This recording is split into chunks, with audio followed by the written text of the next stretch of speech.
Friends. Oh no, it has music. I have to turn that off somehow. Hello, my friends, and welcome to the Space Game Junkie podcast. Now with eerie, soothing background music. Ooh. It is sort of like it's like zenning me out here, man. I'm having a meditation retreat as the game loads. I can't hear it, so I feel left out. But you should know this music. I do. It's your game. You should I know. this music. But a little left out. I guess I can just start it up real quick. Joining us from, I think I'm going to say this right, i-novae? i-novae, yes. Woo! I thought it was New York. i-novae Studios. Well, that's yes. i-novae Studios in New York. Please welcome. Oh, and hi, Jim. Hi. Sorry, I'm Don't a little. mind me. I'm a little. I'm a little out of it today, folks. I got like no sleep. So our guest, I was about to say, is Keith Newton from i-novae Studios over in New York City. Hi, Yes. Keith. Hello. Welcome. Thank you for coming on the show on a wintry Tuesday evening your time. I haven't looked, but this is what I love to know. How's the weather over there? Yeah, it's a bit rainy and cold today. How Could cold? be better. How cold we're talking here? I think 50, so it's not like completely Wow. miserable, but it's one of those blustery winter days or fall. I guess is it winter? Now January. But it's an unpleasant day, I'd say. I think it only went up to the high 60s here today. And Where are you guys? Los North Angeles. Carolina? I'm in Los Angeles. Jim is in North Carolina. Ah, okay. Well, LA, the weather's got to be great over there. Come on. Well, it is SoCal. until you realize we have a goddamn drought. So we would love some of the rain that you have. Like love. Okay. Can we please send some of that? We need rain. Oh my God, we need rain. They're talking about drinking pea water now. Like they're pretty talking bad. about. Well, So not they bringing drinking in pea Bear water. Gillis, and they're gonna make him like the minister of liquids or something. Do they Well, have that? The newest thing that they want to do, and it's been done elsewhere, but what they want to do now is recycle sewage water Mm-hmm. to and like filter it. astronauts. Yeah, and basically that's turn that nice. into drinking water. And apparently it works great. Apparently the water that gets filtered is very clean and very drinkable. But like a lot of people in this state, they see that and go, ew. Well, I Yeah, guess- Maybe I you don't could want to get- drink that. What Ew. about bottled piss, like Evian bottled pee? It could be like a trucker bomb. Are you Pevion? familiar with I have to wonder about how people can flush drugs down the toilet and Yeah. water treatment. It can't filter for all that. I wonder Oh. if they've solved that problem because otherwise, you might be getting the good stuff. well Drink- better drinking than that, that right? water. It'll be like all the antidepressants and stuff. So Yeah. maybe California will actually finally achieve the mellow that it has always wanted to have. There you Because go. that's really like how the poor people could actually get their treatment for that, right? Is like just drink the pee of the rich people who are already on antidepressants. Because their pee don't Antipsychotics because their and pee whatever. don't stink. Is that it? Their pee don't stink. Well, no, I think everybody's does Their pee equally. smells like lavender. Anyway. Well, maybe rose water. Rose. So we're here to actually talk about a game, folks. Keith. Let's just keep talking about sewage treatment and.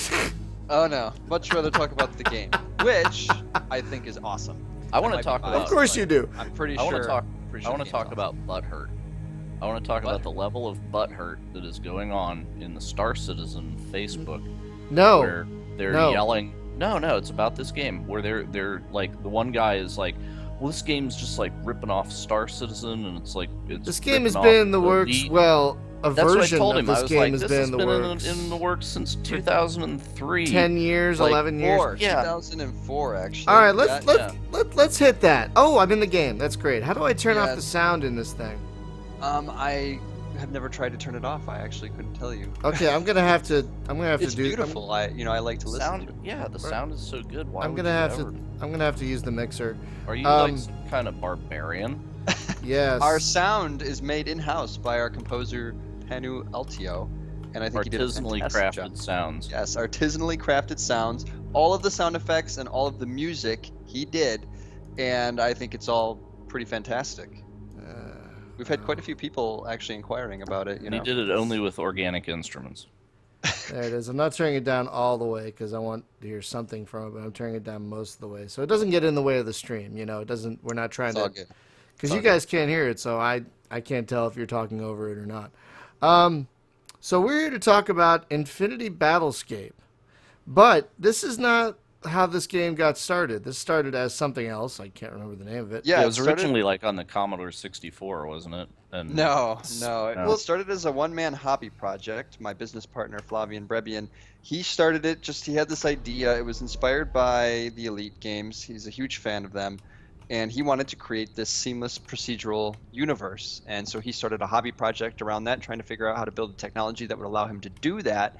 And that eventually morphed into something called Infinity: The Quest for Earth, which was intended to be an MMO. I came along around 2010. Okay. And that was when we actually formally incorporated. Oh, wow. Yeah, so for the first 6 years, it was just a one-man hobby project. And I think there's a bit of misconception out there that we've been building this Kickstarter for a decade, and that's absolutely not true. It was one guy in his spare time for 6 years. I came along in 2010, and then our programming team went from 1 to 2. Okay, so this introduces the other half of the butthurt rage. Is, well, why would we give them money on Kickstarter? Because my God, it's taken them 10 years to get this far, and then they're gonna, right? Yeah. So how long has it actually taken to build this? About a year?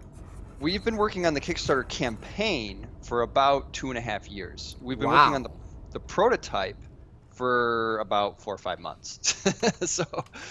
so yeah, it's Wow. building cutting edge technology in your spare time takes Oh. a while. So if you didn't have the prototype, like, what were you doing for the other 10 years? Like sketching up a lot of napkins and stuff, and like what was happening? I mean, we had a concept of what we wanted the MMO to be. And we're working on getting the technology to the point where we felt comfortable. So it was like building engine that game. development stuff, right? It was primarily engine development. Yeah, I mean, the technology, again, it's brand new. No one else can do what we do at the level of fidelity we do it. Like, this stuff is just fantastic. You know, I can't tell you how many comments we've had from people who watch our videos and are like, it's so smooth. There's hardly any popping. Just, it's incredible, it's beautiful, and it's so smooth. And that took a lot of time, right? We really put a lot of effort into making this as good as we could.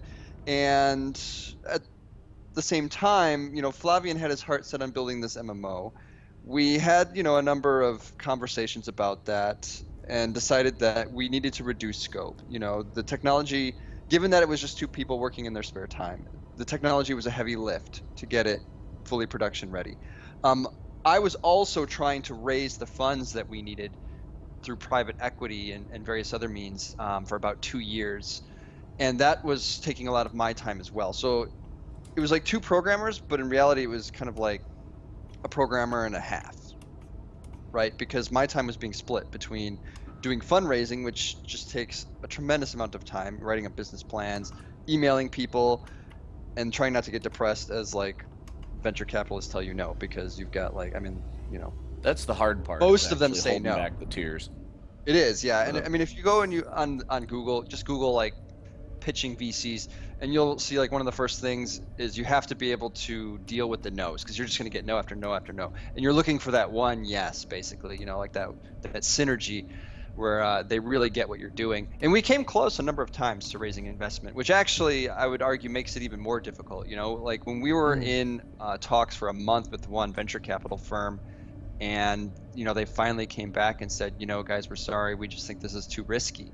And that was a tough market in 2010 for what we were doing. 2010, 2011, that was during the big web mobile social craze. Yeah. So perhaps like our timing, I think, was spot on in terms of we wanted to ride the next gen wave. You know, it's like next gen consoles were coming out in 2 years, and we really wanted to ride that wave. In terms of raising money, however, it was really tough. It was only 2 years after the recession hit.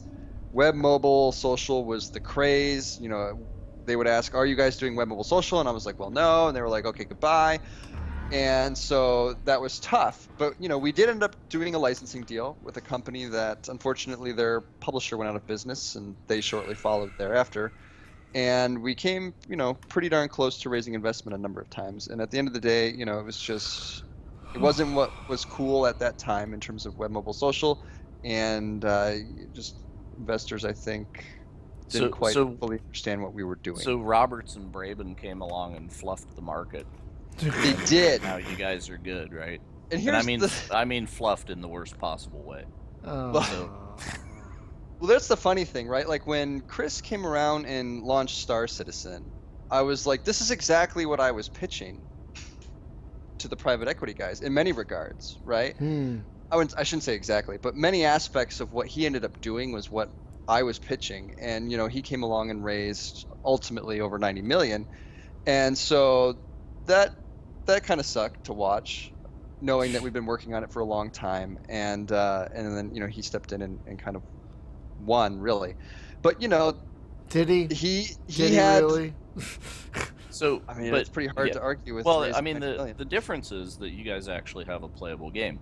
But Zing, has anybody actually offered to buy the technology? Just be like, hey guys, we're gonna just buy this and use it. This is pretty great technology, by the way. Yes, we've had that happen a couple of times, and for various reasons, ended up not selling. Is it like you could license it, or do they want to actually like buy it? No, they wanted to buy us. Yeah. Yeah. See, that's the thing, because it's like, well, you could license it, but we're not gonna just like go out of business because you gave us some money, kind of thing, right? So, it depends on the partner, right? It depends on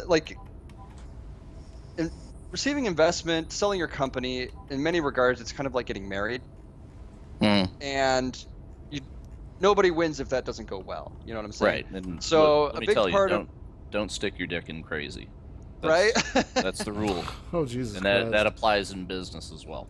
So anyway, and so as far as looking for investment or considering a buyout, every step of the way, we're always looking at, is there synergy here? Are we on the same page in terms of where we see the value in this tech and where we want it to go and stuff like that? So there were differences in terms of the acquisitions that ultimately, I guess you could say, were irreconcilable. And so that's why we didn't sell. But it's not like we wouldn't have been open to it if the right partner had come along. I still would be very shy. Yeah, there's basically no price that you could set. Well, no, everybody has a price, but it would be very unaffordable to say, I want to license this thing and have exclusiveness, whatever, and then if my thing doesn't bear fruit and we go under, then your shit goes down with us and you can never touch it again, right? It's all about how you structure the deal. There's an incredible amount of nuance you can put into these agreements, and it really just depends on how you structure the deal. For example, in private equity, that's why you've got investors with preferred shares, right? So if the company goes out of business and there's a liquidation event, they get paid first. So that's just a small example of how you can structure these things to favor. Yeah, because I've seen people like lose tech in that, where they'd license it out and then the guy never actually did anything with it. Or they bought it and just sat on it, and then it's like, well, much good could actually come in the world if my thing was free to actually make a product now, but it went down their ship. Yeah, that was our chief concern, was that, and particularly I guess in our very first acquisition negotiation, I would say, was that we would get bought and then they were just going to sit on it and not really do anything with it. And that was the very first one. That was actually, I think, what was a huge contributor in that one not going through. That is, I guess, in any sort of situation like that would be our number one concern, because we think what we have is really cool and it has a tremendous amount of application to games and a wide range of other things. Well, and just beyond even that, like if you look at this as like a practical whatever application, right? So you can plug height data into this thing from anywhere, I would assume, right? So could you get like say the NASA height data at 3 meters per point and feed it to this thing, and then you would have an accurate to within 3 meters top? Yeah, absolutely. Earth? Absolutely. So, we haven't Google Earth, right? Right. We haven't been showing that capability.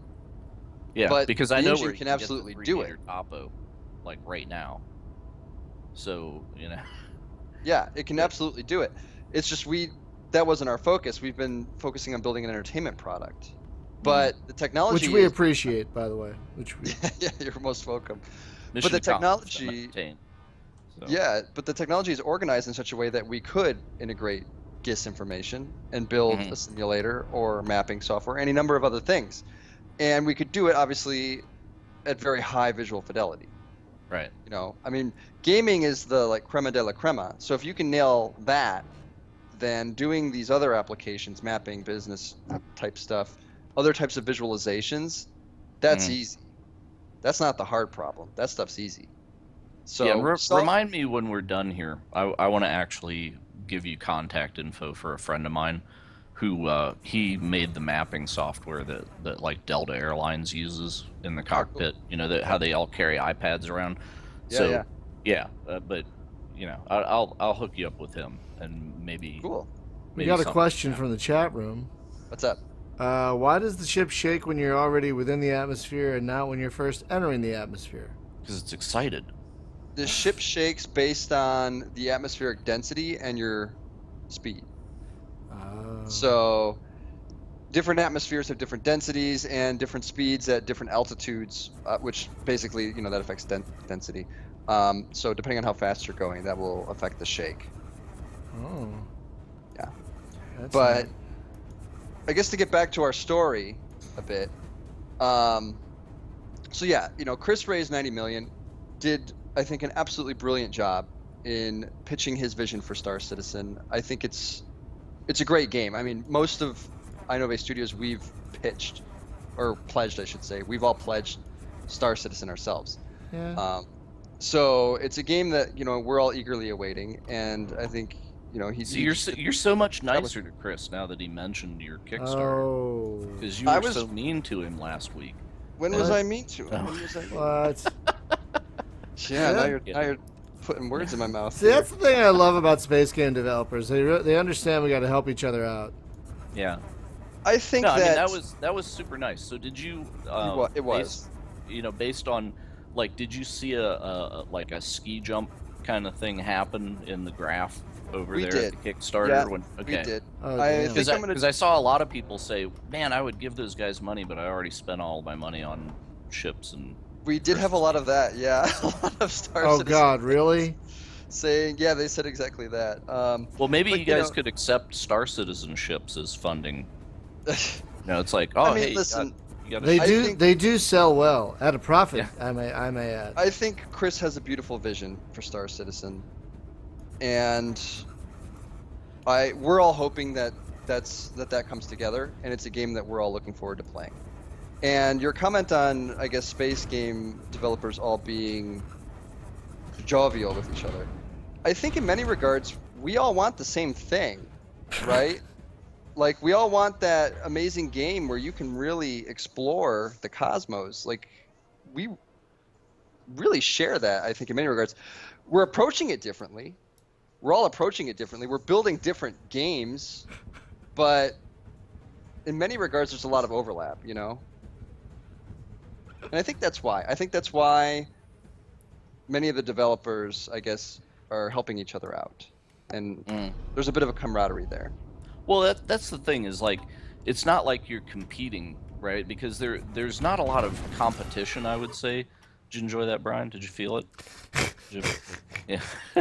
So I've been shooting at you for like 10 minutes, and I know, and that's why I decided to finally turn around and give it to you.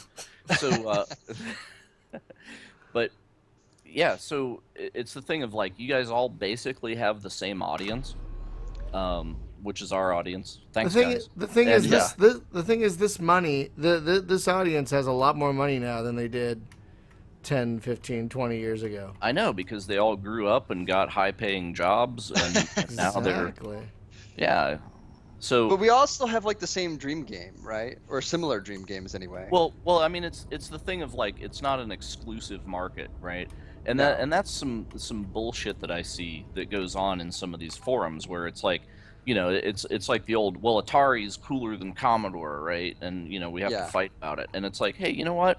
I can play Star Citizen on Monday, and I can play Elite on Tuesday, and I have them both. So why does one right. have to be something? They both Exactly. Oh, serve wow. different. I You know, play Call of Duty and Battlefield. They're both great Sure. games for very different reasons. Wow, we actually have a Jumpgate player talking about the game in the chat. Hello, Space Powits. Someone said this will probably not be like Jumpgate in the PvP arena. I'm like, so? yeah. Now Jumpgate. Now that is kind of a piece of crap game. Hey, hey, hey, hey, hey. You watch your mouth, son. I'm And I sorry. think the area where we're really trying to distinguish ourselves is building an incredibly well polished space combat experience. We have Right. a seamless solar system, like no joke. This isn't something we're promising that we will build. We've got it right now and it looks awesome. It is Oh, so much interesting. fun. Everybody from the media we've had play the game, you guys included, has come back and said, I am totally blown away by how cool this is, as well as the future potential of what this could be. Yeah, well, that first night when Hunter and I were playing it, he was kind of making some Anakin noises, like the yippee and, bad things from episode 1. I was having flashbacks. So he was clearly excited with it. And I'm I a think little that more jaded myself, I can keep it under control. But I do like it. that capability combined with our focus on providing just a really well polished space combat experience, we really want to recreate that feeling you see in the movies when you're watching Return of the Jedi and you've got that big battle at the end, and the big ships are all blowing the hell out of each other, the little ones are flying all around, it's crazy, the adrenaline is pumping, and it looks like a lot of fun, right? From a Right. game standpoint, it's just like, wow, that would be so great to capture that. That's what we're doing. That's the essence of what we're building here. Yeah, it feels And really. Even in this very early stage, it feels really nice. I have to say. thank you. Yeah. You know what's crazy about that though is we've been getting some hate by people like asking why the game doesn't do X, Y, and Z, and it's like, hey, it's a prototype.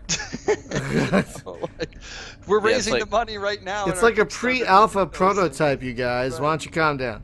Right. Pledge our Kickstarter, then we will build that stuff. The Kickstarter seems to be doing pretty well. I looked today, and you're within a couple of stones throws of your goal. It looks like, with about a little more than a week left. Yeah, we're almost there, which is really exciting. That is very exciting. I mean, I've seen so many great Kickstarters fail that it's really nice to see them succeed. I mean, it boggles my mind sometimes when I see a Kickstarter with a good pitch, what looks to be a good solid product, and just no one backs it. It's Yeah. And what So- I would like to say about that Mhm. is that a lot of people were saying we missed the boat. No. Star Citizen obviously has done spectacularly well. Elite has done well. There's Limit Theory, Everspace. There's a whole bunch, and everyone's like, "Well, you missed the boat." But here's the thing: our technology is truly special. I mean, once you guys have the chance to get in game and really play it and explore it on your own, I promise you, you're going to just be wowed. I think it's really special. On top of that, the passion of this team. We've got 9 people spread all around the world, 5 different time zones. In their Wow. spare time, by and large, we've had some people that have worked full time for various, like a year or 2 here and there, on their savings, by the way, spending their savings. Wow. Coordinating this for the last 5 years has been tremendous. How many other projects are out there where they've built cutting edge new technology and they've done it in their spare time while spread all around the world? I'm going to go out on a limb here and say that's basically unheard of. We might be the Yeah. first ever. I wouldn't be So surprised. that's the kind of dedication this team has. This is something that's really special. So that's our pitch, right? We're building this game. It's going to be focused. It's going to be well polished. And this is a team that's completely dedicated to doing that, to giving you an experience unlike anything you've had before. And I'm just flying around some of these planets. Like some other games have offered this kind of seamlessness, but it doesn't feel like it's ever been to this scale. or this level of gorgeousness. Like, tell me about this engine. What is this engine? Brian, you by the guys- way, I'm trying. Can I add people to the call? I'm trying to bring Hunter in because he's home now, and I have no can't idea. find the option. Anyway, can you bring him in? He's No, like got his headset no, and it's too late. I don't care. I don't want him in. No, I ain't. Yeah, I know. Right? We don't want him to get all overexcited. Fine. He'll be Anakining it up in here. The hell is he? I think I can. Let me see. Yes, I can. And the game is running fine in full screen window. I'm bouncing a little bit. Whoa, And whoa. the beauty of that is we actually still have a fair amount of optimization left to do. So we expect that to just get better. Good, yeah, because the load time is the only downside so far. The initial load time. Yeah, Keep in mind, you have- exactly. The initial load time is like 5 minutes. Like, oh my Well, yeah, God. depending on your computer, yeah. And that's just due, again, there's a lot we haven't optimized, and load times are kind of low on the totem pole at the moment. Well, they're low on the totem pole until you start giving the game to people, and then they complain about the load times. Oh, there it is. But only one loading screen, which is the first one when you first start the game. After that, no loading screens whatsoever. So the whole game is completely seamless. It really is. And I just landed on this planet and turned the power off. And now I'm just looking around, and this cockpit is fully modeled. And it is beautiful. I gotta say, I love you know, how it's not all like seamless and pretty in here. Like panels have scorches on them, and like they're missing paint and things like that. You know what else is missing? Womp rats. I've been down in the canyons. Haven't found a single womp rat. Yeah, where's that Death Star trench run? It's a stretch goal. Hi, welcome Hunter, our third co-host who's been on sabbatical lost. for a while, long lost co-host, who will be coming back shortly, full time in December, once we change to a new format. All right. Now, Huh? now I'm just gonna say this. Yeah, have we talked about the new format where it's just me and Hunter? Well, you know, that's your own thing. Surprise, no, I everybody! mean, on Brian's the leaving. Surprise, motherfucker! Anyway, do go on. No, So the technology, I it's believe, was beautiful. your, It's well, beautiful. thank you. We appreciate it. We put a lot of work into it, Yeah, you can and tell. this is just the tip of the iceberg. That's the great part. There's Right. so much more cool stuff we can do if we get the resources to do it.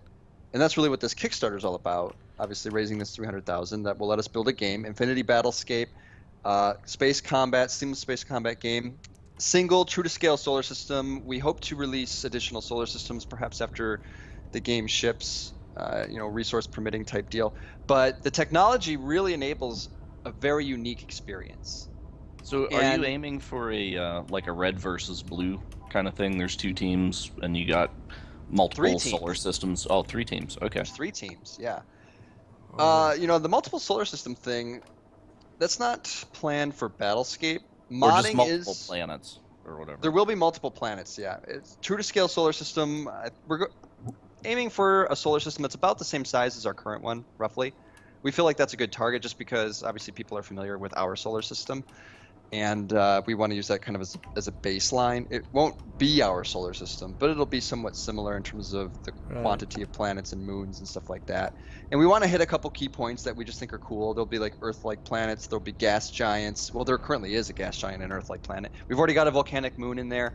We want to have a bit of like an archipelago, water world type thing, Right. more tropical. An ice planet would be really cool. So there's a whole bunch of different things we want to do.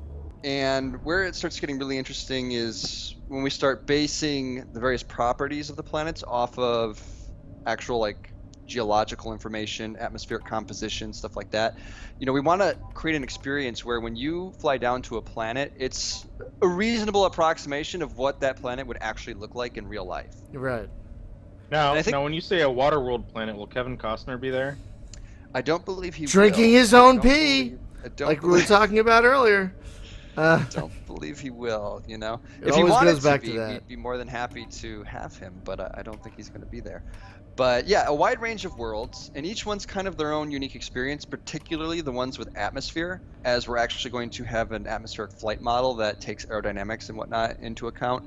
So the way the ships work is it's kind of thrust-based insofar as the I guess the surface area, I forget the exact engineering phrase for all this, but essentially the aerodynamic composition of a ship is less important in our game than the thrust, since each ship has engines pointing in every different direction to move it around. But that being said, we still take the shape of the aircraft into account when determining the stability of the ship in atmospheric flight and kind of where its top speeds are and whatnot, and how much the engines. Because the shape is generally, it's a wingless lifting body. Right. Yep. And so it's kind of like the engines are basically brute forcing it through the atmosphere. So it's like the ship kind of has to push all that atmosphere out of the way. Right. And the shape of the ship either helps or hinders that. And so we take that aspect of the aerodynamics of the ship into consideration. So, I mean, the engines compensate to some degree. Like, for example, a fighter craft, the more unstable a fighter craft is, it's kind of like the more performant it is in many regards. But you can't make it so unstable that obviously someone can't control it. So we're taking that into consideration, whereas, the engines, they have to work harder if the ship is less stable, aerodynamically stable. But in many regards, I mean, obviously it's like the future. These are very powerful engines, and they're able to compensate for a lot as long as the structural integrity of the ship holds up, which is actually an issue with gas giants. So if you try to fly down to the surface of a gas giant, you'll get to a point where the turbulence, the speed of the winds, the pressure will ultimately destroy your ship. I'm doing that next. Yeah, and different ships have different tolerances for those sorts of things. So now there's... Sorry, go ahead. Oh, I was just saying, this is an example of all the really cool stuff that we can build into this game. And again, it's just the beginning, right? You can get into really cool things with vegetation, cities, I mean, all sorts of cool stuff. Battlescape, we hope, will be the first of many games. And modding is something that we're super excited about. We really want to get our technology into the hands of modders and all the other creative types out there. And we cannot wait to see what they unleash with our technology. Our slogan... Go ahead. I was going to say, now I'm glad you didn't glance over that, because that was a big point of conversation when we were playing with you guys a couple weeks ago, was just how... much you really want to get the modding into the people's hands.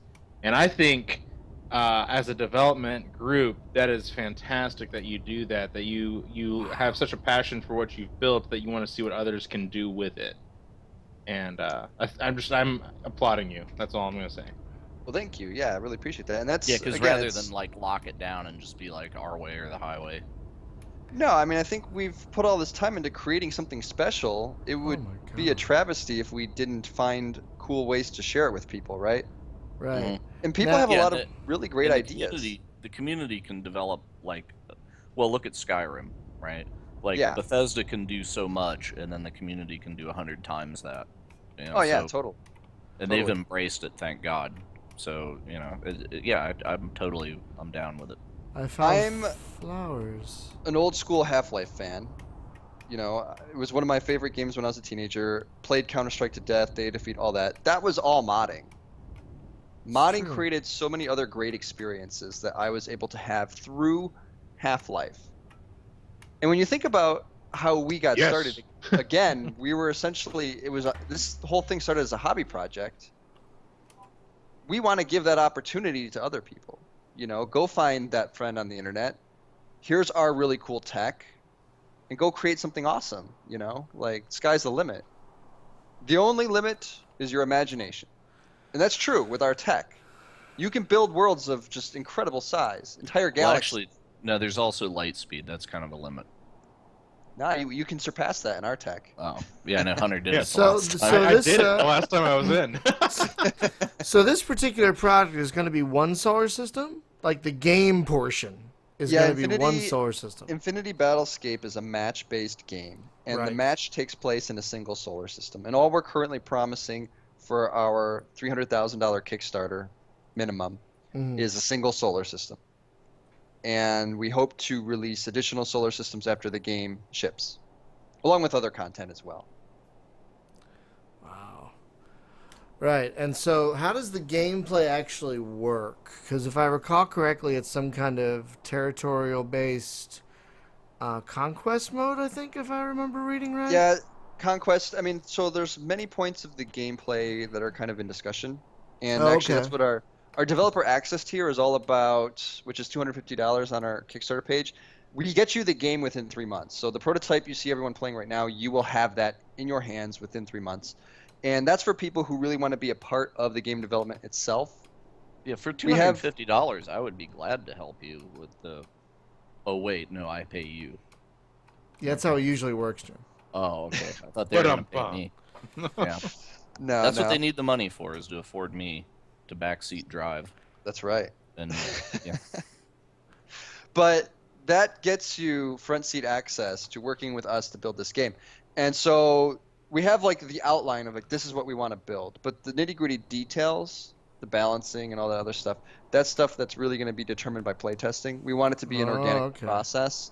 We're going to be kicking out new builds every week and giving that to the people that have pledged the necessary access tiers, and they will be able to play those. And if they would like, they certainly are under no obligation, but if they would like, they will have access to private forums. They can come back and have a conversation with us about what they like, what they don't like. We will be communicating to them, this is what we're trying out this week. These are the systems that we're tweaking, what we're looking at. And, we hope that'll be an organic process that's very inclusive with everybody. So that'll be what we use to nail down some specific things. For example, can you capture various factories, bases, stuff like that, which before I get into that, I should go into the fundamentals of what this game is. Essentially, you have 3 corporations fighting for control of a single 2-scale solar system. When the game starts, each team will have some number of land bases, and a land base could be like on a large asteroid, on a planet, on a moon, any type of, I guess, land type thing. Right. You have space stations, and then you have factories / mining facilities. We use the term interchangeably. And how the game starts off is you have some number of credits, and you can use that to buy ships and gear. In the beginning, it's not going to be a whole lot. You can get smaller ships and less powerful gear. And at some interval, which we have yet to define, these factories and mining facilities, they will spawn a cargo ship. And this cargo ship, if it survives the trip to the nearest land base or space station, will deposit those credits to your team. So they'll be split amongst everyone who's on your team. So you want to make sure that cargo ship survives. If for no other reason, then you want to be selfish and upgrade your ship. Exactly. And so as your team acquires these resources, you will be able to buy more powerful ships and weapons that you can use to attack, these other 2 corporations within the solar system. And we want to build this in a way that a match could potentially be a very long time, hours, maybe even a day or 2. But we want the game to be fun for people who only have, say, 15, 20 minutes, and they just want to hop in real quick, go kill some baddies, and then hop out because they got other stuff they got to take care of. You know? Yeah, so you can feel like you contributed, but you didn't have to stick around for the duration. And that'll actually be a core tenet of our gameplay balancing, is for the people who really like the strategic, the tactical elements of the game and are kind of in there for the long haul, that will exist. There'll be that deeper gameplay. But for those who are like, you know what, I just want to get in and kill some stuff while looking at gorgeous planets, I can do that for 20 minutes, and then, okay, I got to go tend to the family or paying bills, whatever it is you got to do. So that's something that's very important to us. And one of our stretch goals is semi-persistence, which would allow you to actually build your own infrastructure. If we don't hit that stretch goal, which I believe is 1.5 million, then you'll start the game with pre-placed structures, and that'll kind of be it. And that's where, whether or not you just destroy stuff and it's gone forever, or you destroy it and it switches sides type deal, that's going to be something that I think we kind of figure out in terms of play testing if we don't hit that $1.5 million stretch goal. But if we do hit that stretch goal, you will actually be able to build infrastructure for your team. So you'll be able to build space stations, these land bases, the factories, stuff like that. In terms of the ships, we have a wide range of ships, going from an interceptor, which is kind of your real small. It can be configured either as a scout or as a fighter. We've got a bomber, corvettes, which are kind of like the tanks of Infinity Battlescape. They are a relatively nimble ship, but they're hardy. They're not a capital ship, but they're fairly large. They have independently targeting turrets as well as weapon systems that you as a pilot will explicitly control.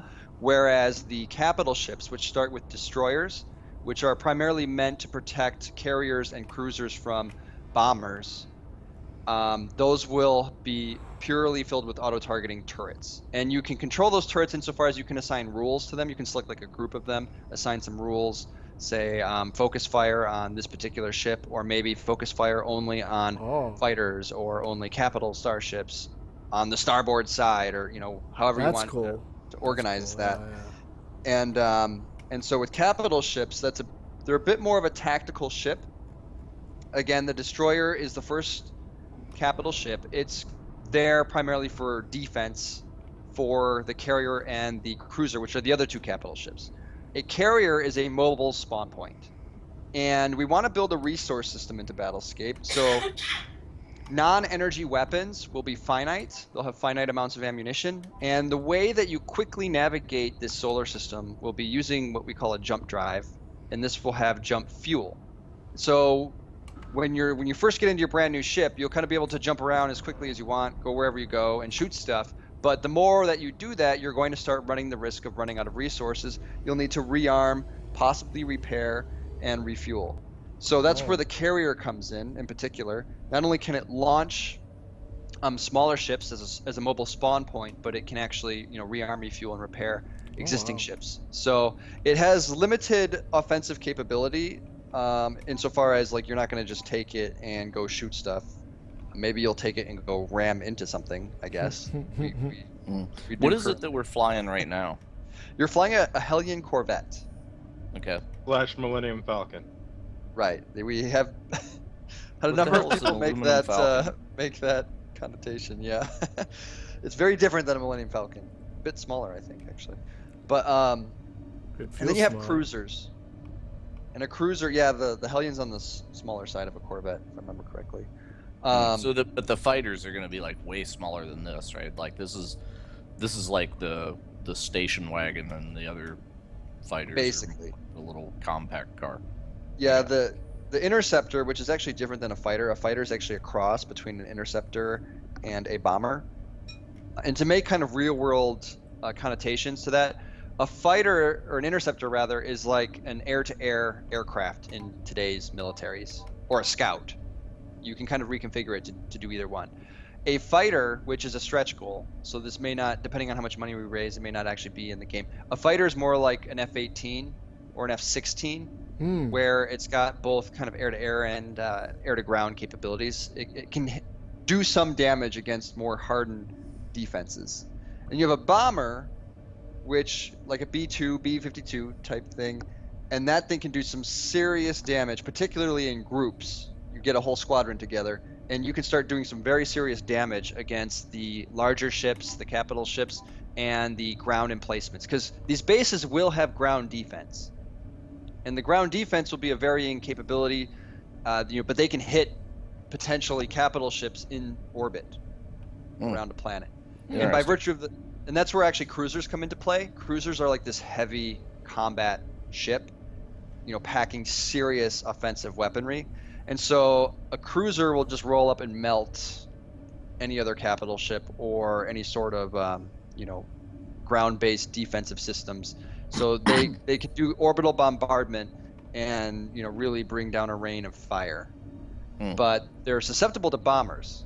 So that's kind of how we're going to balance this game, right? Where it's kind of everything has. How many simultaneous players are you thinking about? We're aiming at a couple hundred. Okay. And so far we've had 20 people live, 20 actual players live without any problems. We've simulated over 100. So how much bandwidth per player are you looking at? Like, if I'm going to host a server, then how much cable modem do I need? It's difficult for me to comment on that just yet. One, because I don't remember the results of our stress test. You'd have to ask Flavian. And two, because it's still a prototype, so we've still got quite a bit of work to do on our networking. No, I mean, I know you guys have miles and miles to go, right? So, but I'm just looking at if it takes 1K per second per player, then just depends on how many packets you're sending and how much data has to go in between. And Yeah, it's hard there's for me no to give you an estimate right now. so there's no peer-to-peer, right? It's all centralized in some server. Yeah, I think our current one is actually pretty weak. I think it's like 5 megabits per second. Hmm. It's pretty woefully underpowered. And we had 20 people in that with no problem. So, You right, can call we're that your Comcast tier. That'll yeah, be- right. So we're currently tracking pretty good on the networking front in that regard. You know, we'll see how things go. Obviously, the more bandwidth you have, the easier it is for me to tell you, yeah, absolutely, that won't be an issue whatsoever. But we still have a lot of work to do on optimizing the networking code, and we also still have a bit of stuff we need to add to the game as well. So it's difficult to give you an exact estimate of like, okay, if you've got a 5 megabit connection, you can handle 50 players, no problem. Hmm. I can't give you that estimate with any sort of confidence at this moment. See, if we But- can get you guys to hang out with the guys that are making Angels Fall First, we could really have some crazy shit because those guys have the whole ground war going on, and you know, and a little bit of space. Have you seen their game, by the way? It's I have casually browsed it. yeah, so they've been only- working on it as long as you guys have been working on this, so it's interesting. They now this engine is your own concoction though, right? It is, yeah, homegrown. Okay. Yep. Yeah, see, they So- ran into some weirdness in multiplayer with Unreal 3 because, Yeah. like, every object gets a handle like it's a player, and there's only, like, 3,000 handles. So once they had, like, 3,000 objects in multiplayer, it started chugging out and did weird. They patched around that, but that was their launch pain. Was Yeah. was Well, that that's why we created our own tech, you know. thing. Just there was nothing else out there that let us do what we wanted to do in the way that we wanted to do it. So that begins the pain, the painful process of rolling your own solution. But I think the results speak for themselves. Oh, absolutely. And I think anyone who's listening as a player, when you get into this game and you see the love and attention that has been paid to the technology and to the game, I think it's really going to come through, right? I think it's going to be very obvious that this is a labor of love. Yep. You can totally tell that. All right, so how many ships are we talking about? You said there's a variety, but how many do you think you'll have at launch? For the minimum Kickstarter, we're only going to have one of each class. Okay, that's a good start because these, you go into the third-person mode and they're fairly detailed. Yeah, they are.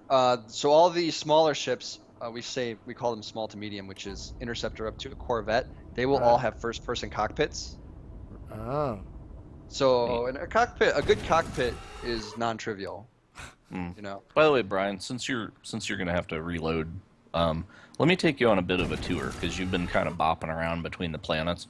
But have you actually been down and done like the racetrack and stuff? Racetrack? Yeah. I did. See, that's what. I was just down on a planet with a bunch of canyons with giant flower trees. Nope, different planet. Okay. Tell me which planet and I'll head toward it. Yeah, the one with the flower trees. That's Planet of the Ponies, where friendship is magic. You want to go to the And they- planet with rings?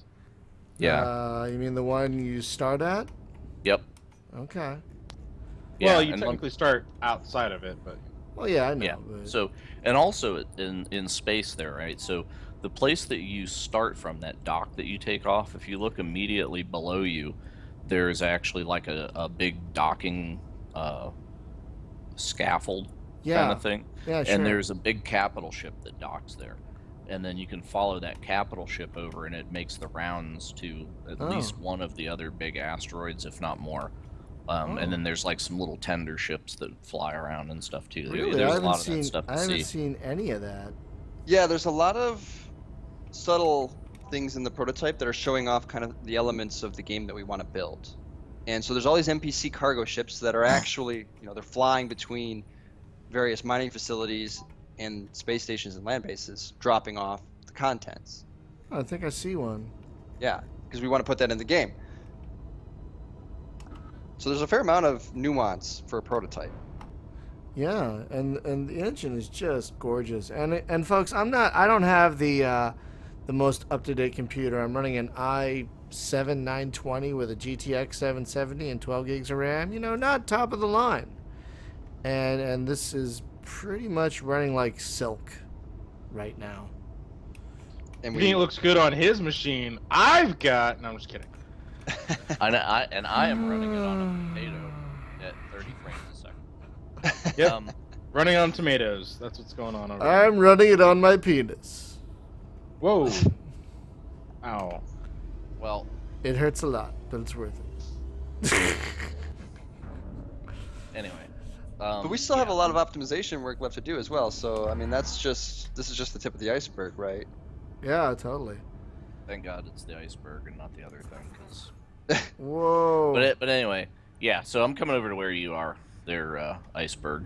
I just totally don't warped. crash. I just totally Yeah, warped. you might want to somewhere. watch out warping, buddy.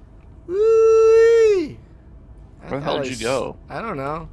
He slungshot himself because he didn't control his warp. Oh yeah. See, if you drop out a warp and you're going like super fast, I wasn't going continue, super fast. You continue to go hella fast. So, It dropped me. so whenever you have your hyperspace warp thingy going, Mhm. the mouse wheel controls velocity in that Right. as well. So as you get near a planet, yeah. So you just got to kind of slow it down, and Right. then That's exactly what I was doing, and it kind of kicked me out and spun me all over the place. So I was doing that, but it kind of threw me around. That's all right, whatever. It's a prototype. That's how these work. It's a prototype. Yeah, it's a prototype. We have a lot of stuff to add to the HUD in terms of helping you navigate the Newtonian physics and all that good stuff. It can be difficult to get the hang of at first, but once we get all the HUD elements in place, which as a prototype, they're just not there. So, but once we get all that stuff in place, you'll have a much better idea of what you need to do to prevent yourself from, say, bouncing off the atmosphere of a planet. I think that might have been what I just did. Yeah, it's okay. I've done it a bunch of times as well.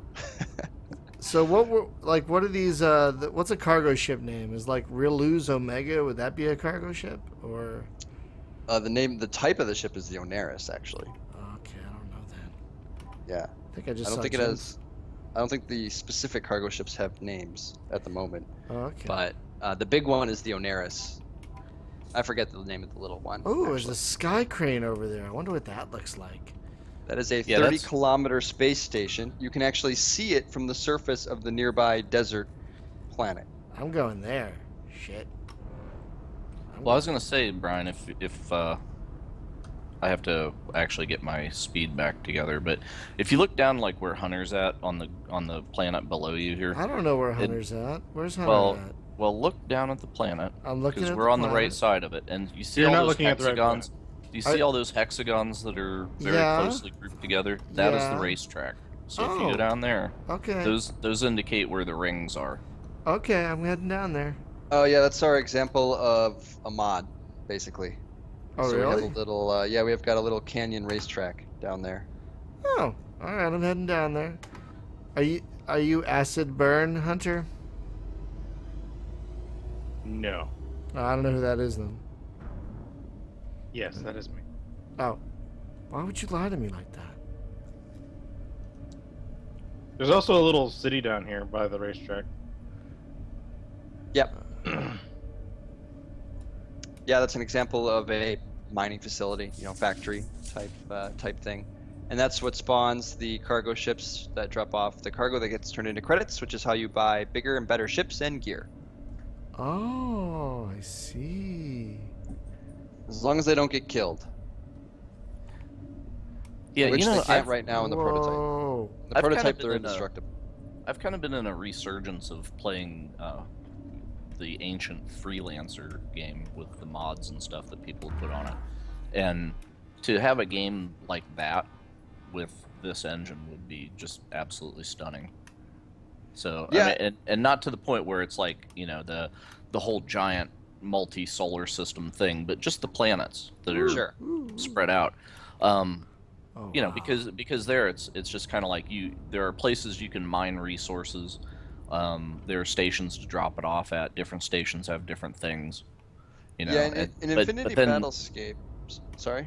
well, but then there's also the whole PvP element because I'm playing on a multiplayer server, and Yeah. so it's kind of like there's people who are in the different factions that Mhm. kind of rumble with each other. And then there's kind of like other players that are out there just being piratey, like troublemakers, on their own. So they make their own fun, right? Absolutely. So it's it's just that kind of a system where, well, what you're looking at is more like a capture the base kind of thing, right? So it's like you take a place and you hold it, and you'll get the resources that the ships bring to it. Yep. Right. And then now, how are you going to determine what actually gets constructed, or what, like because there was an old game that was called Allegiance that Microsoft made. Great game. It's still running, by the way. Freeallegiance.com. And I really like that game a lot. But what they did, have you played Natural Selection? I have not. No. Okay. I'm aware of it though. Okay, so what both of these games kind of do is they designate one player as sort of the commander, right? And he plays an RTS on a map, and the units are the other players. So he can give orders. He can lasso like 5 people and say, go there. And it's up to the players to actually do what he said. So I've experienced that type of gameplay in Battlefield. Mm-hmm. And with the exclusion of the well-organized teams, like the people that are in actual competitive teams, it doesn't seem to work well. So, because typically nobody wants to listen to what one guy said, and if you get one leader and he's an idiot, and then the other team has a good one, you're going to lose every time, right? So and our challenge there, from the standpoint of us being a really small team, is that to build like this whole commander RTS interface type thing, that's a huge lift. A lot of work. So I don't think there'd be a huge return on investment necessarily for that. No, but I'm wondering, how are you going to coordinate getting people to do things together, though? That's because up to it's like the players. It's up to the players to figure out. All right, Brian, follow me through the canyon. Here we Yeah, go. like You that. guys stop There you fucking go. shooting at me for no reason? There you go. They just get self-organized. For no reason. What do you mean, no reason? I always have a reason to shoot you. Whatever. So, I see what's going on. So basically, this could be something like every Saturday at 1 o'clock, load up this server that we're running, and we're going to do, territory control for 3 hours.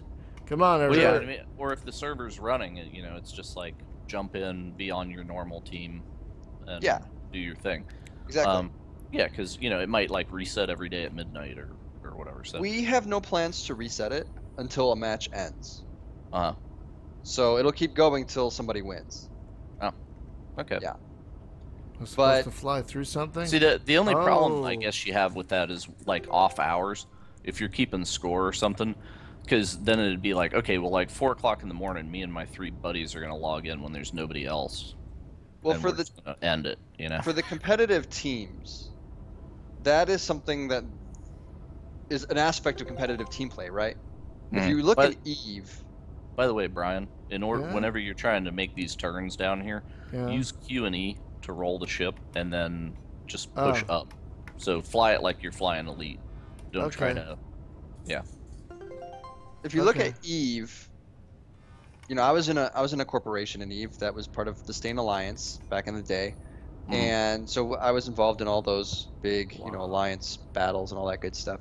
And the way we would do it is we'd coordinate it so you would have the players from Europe coming on at time X relative to the players from the United States coming on at time Y, relative to the players in Asia coming on time W. That was a part of fleet warfare in Eve. And if you're playing competitive matches that go that long in Battlescape, then, that'll be part of the competitive gameplay.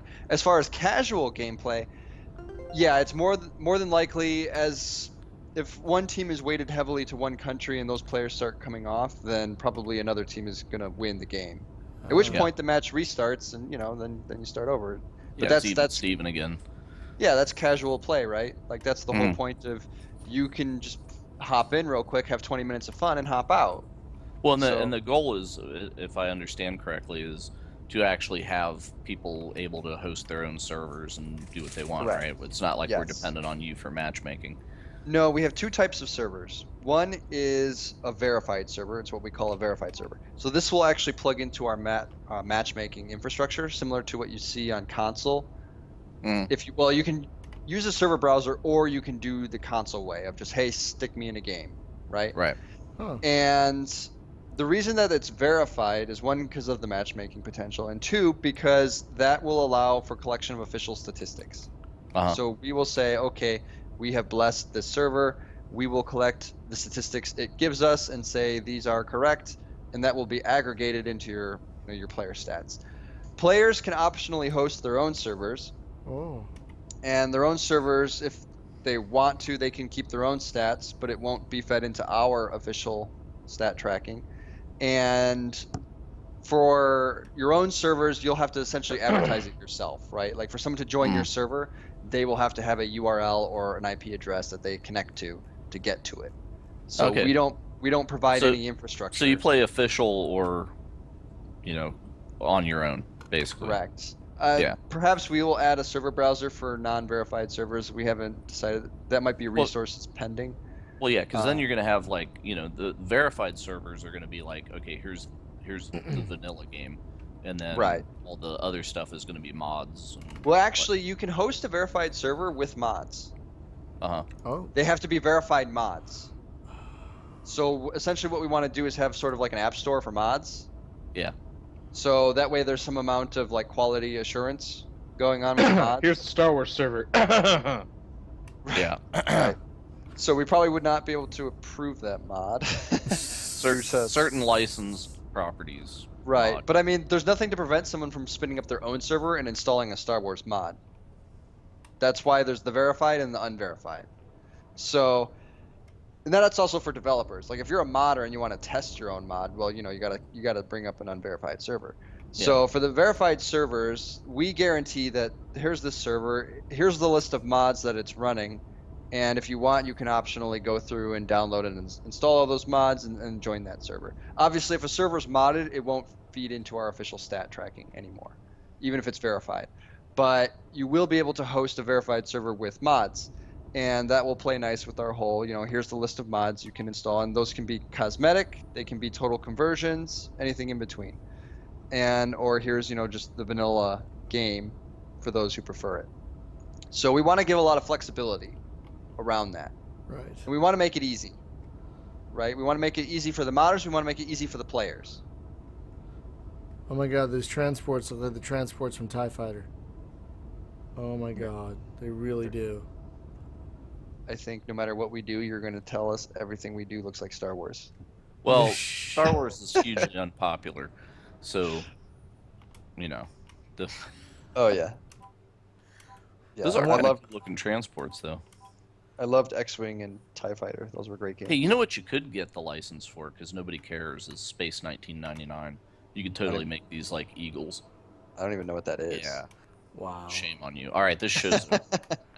And wow, I feel very old now. yeah. Do you remember? Actually, Space Above and Beyond would even be a cool license. Oh, that'd be great. Oh yeah, because that's totally dead. So That'd be great. Yeah, that'd be. I would so play a Space Above and Beyond game. No question. It is interesting how even an old dead IP like that will rise really from can give its you grave. it can really give you a bump. That turn-based BattleTech game that just got kickstarted for over 2.5. I think it was like 2.8 million. Yeah, I put a lot of money in that one because I'm very excited about it. I love BattleTech. We talked to those John guys. here. Yeah. I do love BattleTech. Super cool guy. If you ever get a chance to talk to Mitch, it's super cool guy. Mitch who? You have to Mitch specify. Gittleman. Who's Mitch that? The king of BattleTech. Okay. Yeah. So You can't just throw out names, man. You gotta have context. our fans know. Sorry, excuse me. I got to pick up that name you just dropped. I'm just man, our people know this. Yeah, Brian but some doesn't. you don't know if someone's gonna be listening to this in 2 years. Like, who the hell is that? These podcasts. Well, are he'll kinda be even tough. more famous in 2 years. What is this The thing? game will be out. Is this like an internal park or something? What is this? Wow, I'm flying inside something. This is really fucking great. Whoa. Can you see what I'm inside? I'm inside a thing. I don't know even know what where this- you're streaming this. I was trying to Oh, find it's the it's stream. YouTube. I'm sorry. It's Oh. gaming.youtube.com/spacegamejunkie/live. You guys got to put that front and center on your website. Oh, I did. I thought Where? I did. Oh, Where? well, it's all over social media. Oh, It's also is linked on the website, but that's fine. I don't see it. Oh, there's a little YouTube icon. There's also a thing that should say on the next podcast. See, this is good usability feedback. 'Cause I need to make, I need to make do this what shit. I can. I need to make this shit more prominent. Who's in Well, front now of I'm me? watching. Now I'm That's watching me. YouTube. So See, I can make the Kessel run in 2.9 parsecs. Yeah, we're Even though a inside parsec a is a big. unit of We're distance, inside not in a a big speed. dome thing, which looks like a park or something. It's really cool. it is a mining facility. Right, but this particular part looks like it's got some trees. I'm looking for benches. you Hey, know. AC, I think we all want more Babylon 5 stuff. Do we? Well, we you really? know, from a game, not a TV Oh, show. Okay. Yeah. Well, this definitely does have the Newtonian thing going for it, so it wouldn't be a huge stretch of the engine to make it do Star Furies and stuff. I mean, the engine can really do anything. It's I mean, very honest- impressive. What can it The, not? the thing do? that you would have trouble doing is actually the cinematic stuff that is completely bullshit. Like Well, yeah, that's spaceships just that fly like airplanes. No. right. Well, that starts So- getting into like real high-end animation stuff. That, yeah, it's all about the tool set at that point. Yeah. It has nothing to do with building cool tech. It's just getting the right camera shots and the right post-production on it and stuff like that. Mm. So So- what Well, kind no, I of mean- tool set do you guys have that runs this thing? What other kind of tools? No, what tools do you use to make Oh. all this? What cause let's talk about the engine. We didn't talk about the engine much. I want to talk about this beautiful engine. Yeah, Like, yeah, no worries. It's been So- it's been in the works for so long now, but it doesn't look old. It doesn't look like something from 2004. Because if we wanted to play something from like that era, we could load up Dark Star 1 or XCOM Interceptor.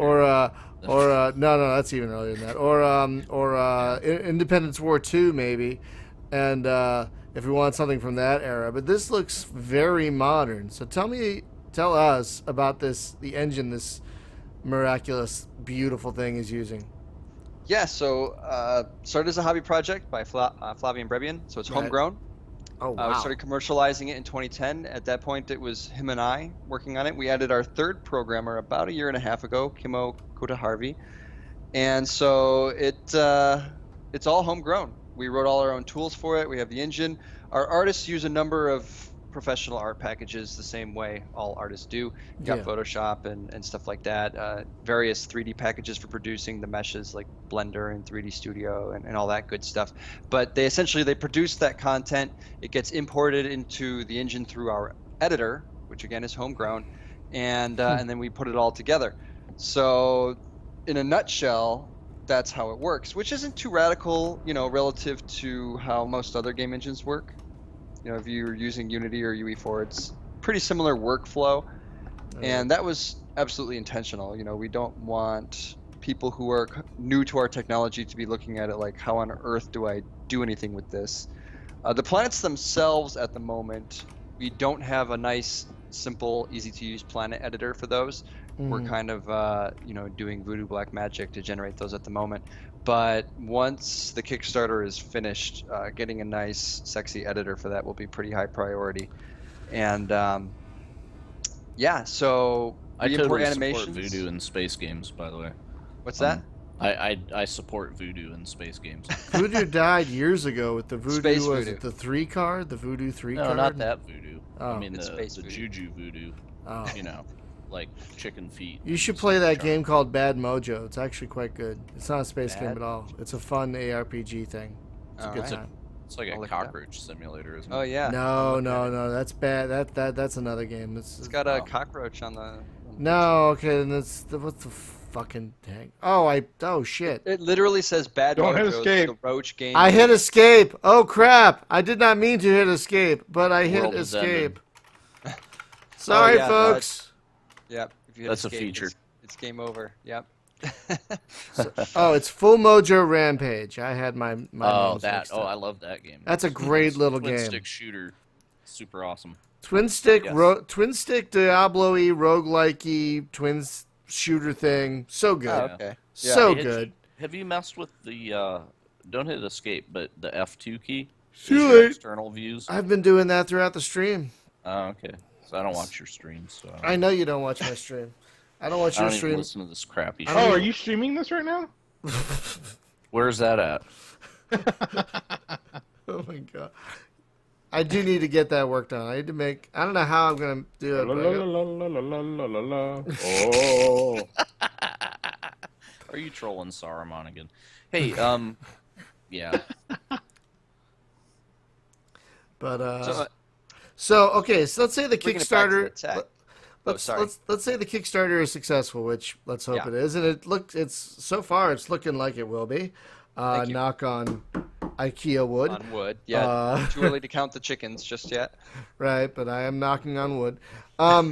We So don't- what we are also the support what are the chickens, next but- steps? You said like certain packers will have the beta within 3 months. What are we looking like for a release? 2017, 2018? 2017. Yeah. Fall 2017. You know what? is I the, wish the Star Citizen folks would have also said 2017 because then people wouldn't be up in arms about that shit right now.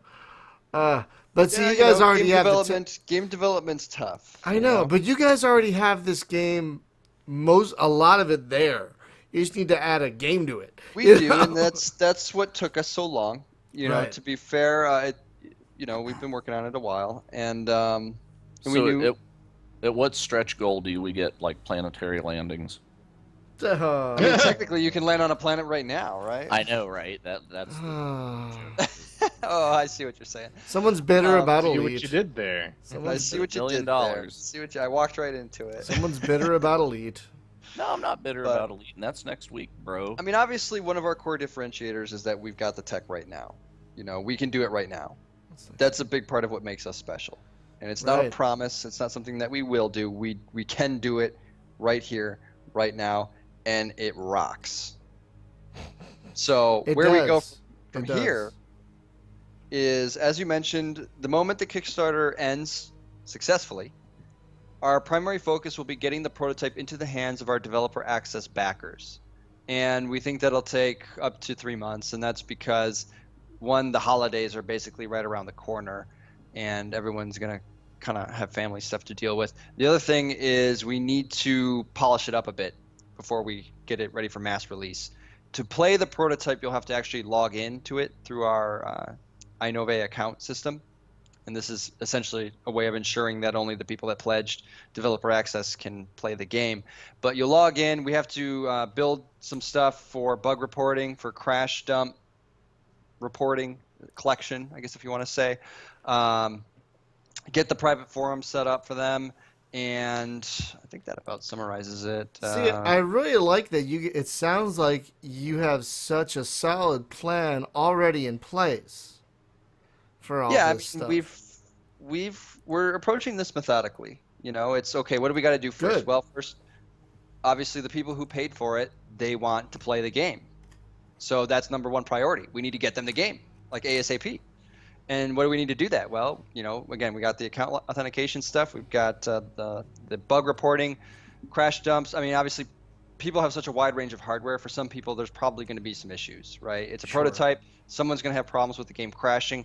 We need to be able to diagnose that quickly and get that stuff fixed. Right. So that infrastructure, it's basically all infrastructure type stuff. We've got some legal accounting stuff we got to get sorted out. You know, it takes 2 weeks for Kickstarter to actually get us the funds. We need to figure out who's going to be working full time and who isn't, because 300K is not going to be enough for everyone on the team to work full time. Sure. Some people will be getting paid as contractors, doing, you know, kind of per system contracts.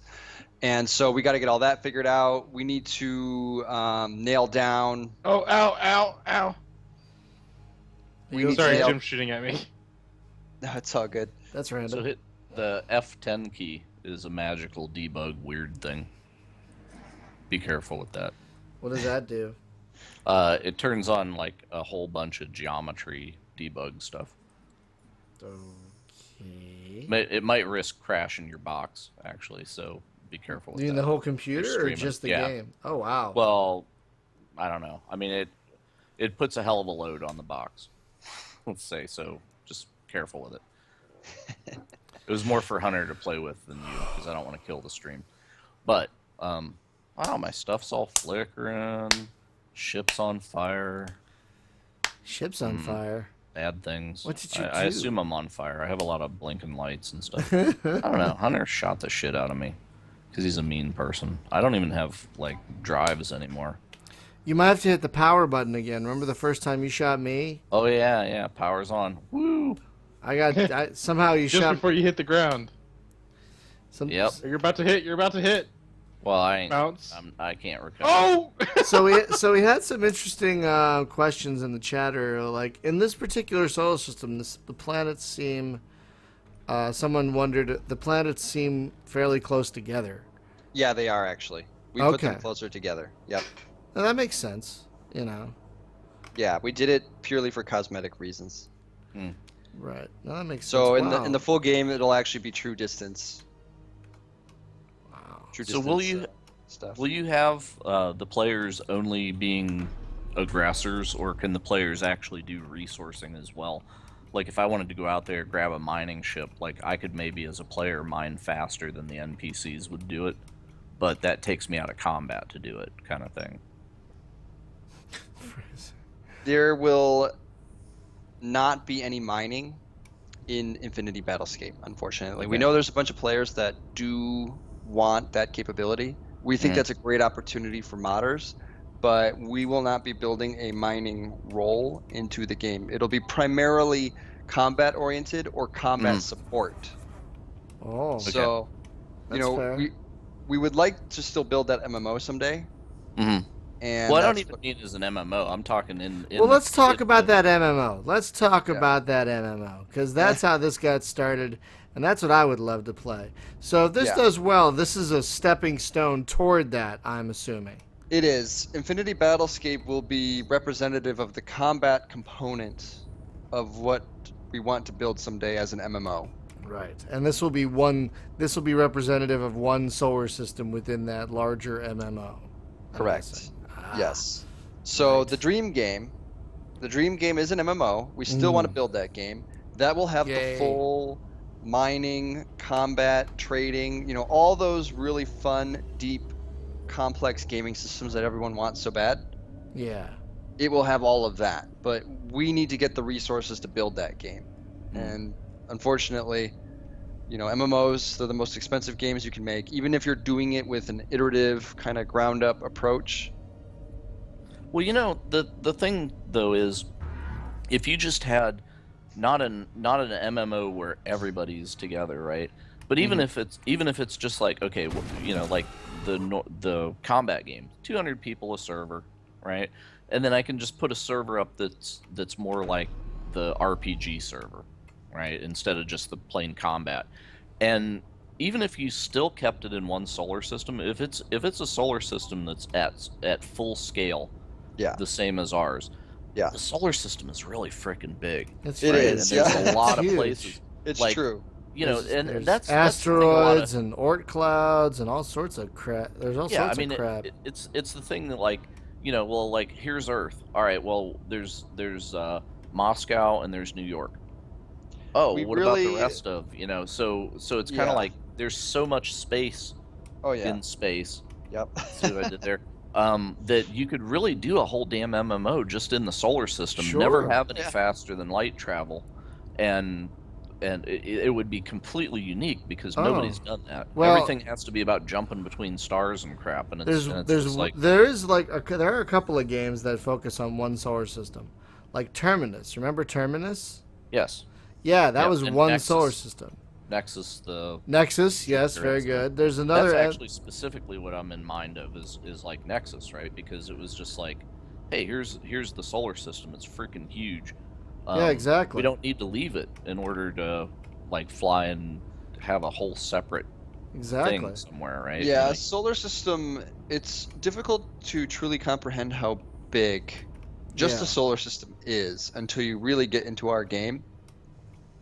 And you're absolutely correct that there's more than enough space in a single solar system to create a pretty compelling MMO. Oh yeah, totally. So Especially when obviously, you have planets you can fly around and shit. Oh, absolutely. yeah. Now, obviously, the dream game, people really do want the ability to traverse multiple solar systems. Yeah. But that being said, we could build a single solar system MMO, and I think it would still be a really great game. Yeah, So, well, I course mean, it people would want be. to fly around because they feel that they've been improperly trained by other games, is what it is. So, you know, Yeah. it's like, well, I have to fly wherever because you know, like this planet is all ice and this planet is all water. You know, and there's no diversity in a right. single ecosystem, and it's kind of like, well, no, really, like. You know, there's how many moons around Jupiter, and every one of them you can land on and build bases and shit and they're fight over. enormous. So you know, it's like there's more space than you know, like well with Elite because next week they're gonna have I think it's next week right where they're gonna have the beta for the Horizon backers. Don't No, know. it's 2 weeks. That's 2 2 weeks. Okay. This week is 1.5, I think, Mm. and then Thanksgiving week for us is okay. is Horizon. So that's 2 weeks So- from now. So I think what people are going to realize that Horizons is like because you can land on let's say the moon, right? Yeah. You land on the moon and it's a 1-to-1 scale model of the moon, and you could probably spend the rest of your damn life driving around the moon and not seeing the Oh, same place twice. Totally. So it's gonna kind of perhaps put to people like how big these places actually are if they're a Yeah. 1-to-1 representation. So They are enormous.